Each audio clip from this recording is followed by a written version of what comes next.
Hola amigos! J'ai décidé de mettre un peu de soleil dans votre journée avec ma recette de la sopa de tortilla. J'étais convaincue que j'avais déjà filmé et mis sur le blog la recette de ma sopa de tortilla. Et en fait, j'ai même envoyé, j'ai mis une photo, j'en ai mangé au restaurant et j'ai dit allez voir sur le blog, la recette est déjà là. Puis en arrivant à la maison, je me suis dit je vais mettre le lien. Je cherche sur mon blog, je suis comme c'est pas possible! La sopa de tortilla est honnêtement dans mon top 3 soupes favorites. Et je suis du type soupe, moi, dans la vie. OK, peut-être top 5.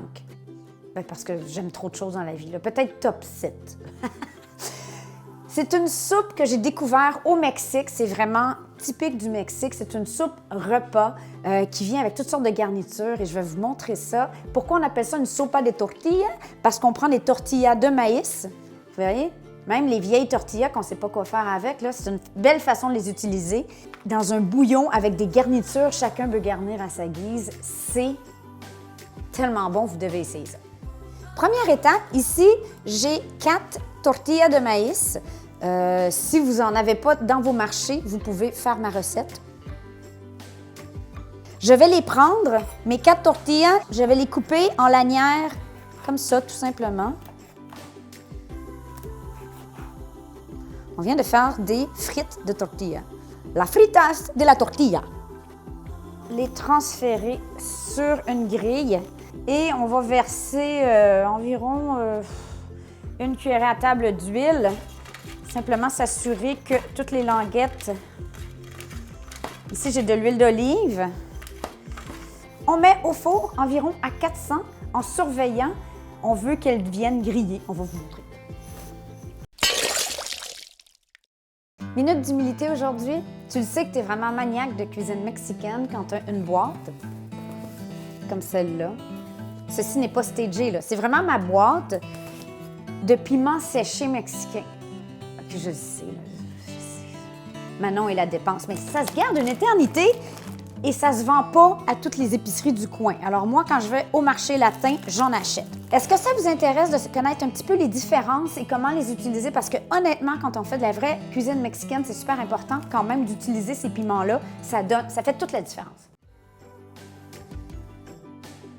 Je vais essayer de faire ça rapidement parce que honnêtement, je pense qu'on pourrait en faire une capsule juste sur les piments mexicains. Des 3 piments, le Holy Trinity, utilisé au Mexique, c'est le ancho, le guajillo, puis là, que j'en vois pas un dire guajillo, guajillo, et le pasilla. Ces pastillas-là, je les ai ramenés directement du Mexique.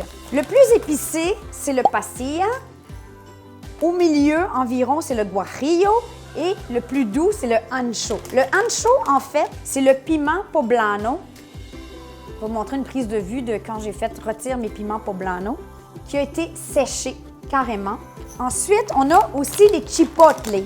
Chipotle, c'est ce que c'est en fait, c'est un jalapeno qui a été mûri jusqu'à ce qu'il soit rouge. Bon, lui, il est un peu magané, là, sur la branche et fumé. Si jamais vous ne trouvez pas des chipotles comme ça, secs, oh. Pour les végétariens et les vegans, là, ça, c'est comme du bacon végétal. Vous ne comprenez pas comment ça sent bon. Ça donnerait énormément de goût à plein de trucs que vous cuisinez. Alors, explorez. Si vous n'en trouvez pas à l'état sec, il y a ces produits qu'on appelle des chipotles en sauce adobo. Donc, c'est des chipotles qui ont été séchés, fumés, puis réhydratés dans une sauce. Et pour finir, le plus épicé, c'est le chili de árbol, qui est comme le piment oiseau des Mexicains. Reste que c'est cocasse parce que souvent, les gens vont associer la cuisine mexicaine à quelque chose d'hyper épicé, mais en fait, c'est d'abord et avant tout très goûteux, ces piments séchés-là. Ça donne beaucoup de goût. Et si vous avez peur du côté épicé, ce que je vous recommande, c'est que quand on les utilise, vous les ouvrez ainsi et vous libérez. Vous allez garder seulement l'écorce du poivron et vous allez vous débarrasser des semences parce que c'est ça qui est le plus épicé dans le poivron. Les Mexicains vont les utiliser de 3 façons. Premièrement, on peut les faire frire dans l'huile et ça fait des petites chips. Sinon, on peut les faire réhydrater carrément dans l'eau ou dans un bouillon. Et la troisième façon, c'est broyer pour en faire une épice une espèce de chili broyé. Et c'est ce qu'on va utiliser aujourd'hui dans ma sopa de tortilla. Ce que j'ai dans ce mélange, en fait, c'est un ancho et un guajillo. Alternativement, si vous n'êtes pas maniaque comme Bibi et que vous n'avez pas une boîte grosse comme ça de piment mexicain, vous pourriez acheter les poudres de Mexican Chili Powder. Idéalement, cherchez pour au moins celle avec du ancho. C'est sûr que ça, c'est pas mauvais, mais il y a du sel, il y a du cumin. C'est un mélange tout épice, un peu comme taco fajitas. Mais ça ferait le boulot. Ce serait une façon de commencer avant de vous lancer. Pour la soupe, maintenant, on va commencer avec simplement, on va hacher un oignon et une gousse d'ail. On fait sauter l'ail et l'oignon dans l'huile jusqu'à temps que ça commence à fondre. Optionnel, mais si vous avez suivi les directives de la petite bête et vous vous êtes gardé des piments poblano pour l'hiver, c'est le bon moment de les utiliser. Moi, j'en mets l'équivalent de 2 piments ou 2 gros morceaux en petits cubes. Il faut que les oignons sont bien fondus. On rajoute 2 cuillerées à thé de cumin, idéalement frais moulu. Cumin, c'est un autre must de la cuisine mexicaine. Et 2 cuillerées à thé de vos piments broyés. Et là, c'est vraiment sujet à goût. Moi, j'en mets 3 parce qu'on aime ça épicé, puis les enfants en mangeront pas. J'ajoute une boîte de tomates en dés. Si vous faites cette recette l'été, vous pourriez totalement utiliser des tomates fraîches, mais là, honnêtement, moi, je la fais toujours avec des tomates comme ça en dés. Et on va laisser réduire un petit peu notre pâte de tomate jusqu'à ce qu'elle devienne un petit peu plus foncée. On est maintenant prêt à ajouter le bouillon. Normalement, je fais cette soupe avec du bouillon de volaille, mais comme c'est végé janvier, vous pouvez, et j'utilise un bouillon végé. J'ajoute les piments poblano. Comme je dis, ça, je me doute bien que vous n'en aurez peut-être pas chez vous, mais si vous en avez, ça donne un petit je ne sais quoi et une belle couleur à la soupe. J'amène à ébullition et dès que l'ébullition est atteinte, on va descendre le feu et on va laisser mijoter pour une bonne vingtaine de minutes. Deuxième ingrédient que je vais vous faire découvrir aujourd'hui, c'est l'epazote. L'epazote, c'est une sorte d'herbe qu'on trouve seulement au Mexique. Ça se trouve à être un peu comme c'est très difficile à décrire, entre le persil et l'origan. Ça sent presque le cigare. Je sais, ça sonne bizarre, mais... j'en mets dans la sopa de tortilla. Si vous en avez, mettez une petite pincée. C'est très fort. Et si vous voyagez au Mexique ou connaissez quelqu'un qui voyageait au Mexique, vous pouvez leur en faire acheter. Mais on en trouve maintenant dans les marchés latins. Comme je disais, la sopa de tortilla, c'est une soupe qu'on sert avec des garnitures. L'important, c'est de ne pas la servir avec les chips de tortilla qui trempent dans la soupe depuis 15 minutes parce que là, ils vont être... On les sert à côté ou on fait une petite pile sur le dessus. Les autres garnitures qu'on va avoir besoin, avocat.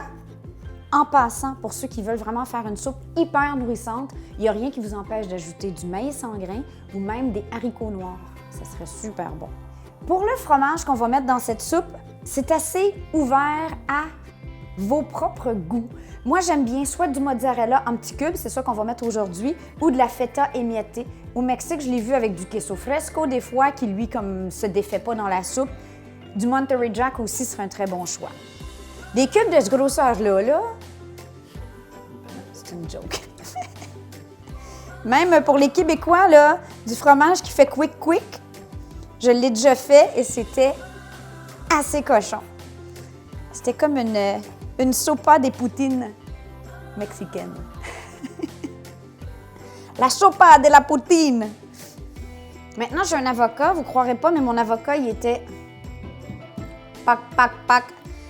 Alors, j'ai essayé, j'en avais besoin pour filmer la recette avec vous aujourd'hui. J'ai essayé un truc que j'ai vu sur Internet. Tu le prends entier, tu l'emballes dans du papier alu et tu le mets au four à 200 Fahrenheit, 93 Celsius, pendant presque 1 heure. Et ça fonctionne. Il a mûri. Il n'est pas beau. Mais bon, ça va devoir faire le boulot. Et maintenant, on va faire des petits cubes avec notre avocat.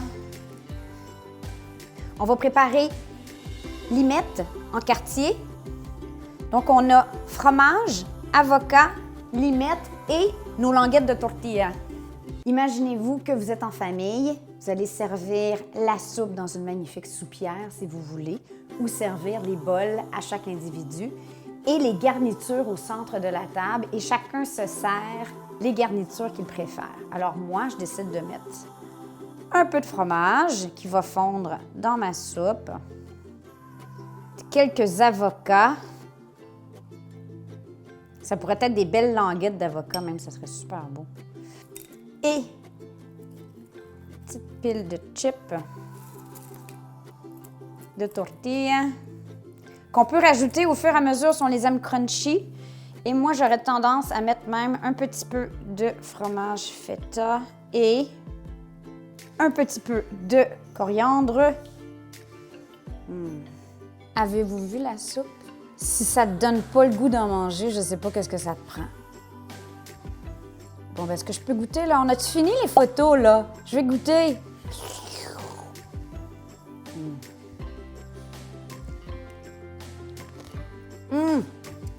C'est ça. Elle n'est pas trop épicée, en fait, elle est parfaite. Que bueno! On va arrêter ça avant que je me mette à suer en dessous des yeux, puis sur le bout du nez, puis sur le front, puis que là, vous sachiez qu'en fait, je dis qu'elle n'est pas épicée parce que je vais avoir l'air tough, mais qu'en fait, elle est vraiment épicée. Alors, sur ce, je vous aime. À vendredi sur la Mala ou à la semaine prochaine pour une recette. Ciao!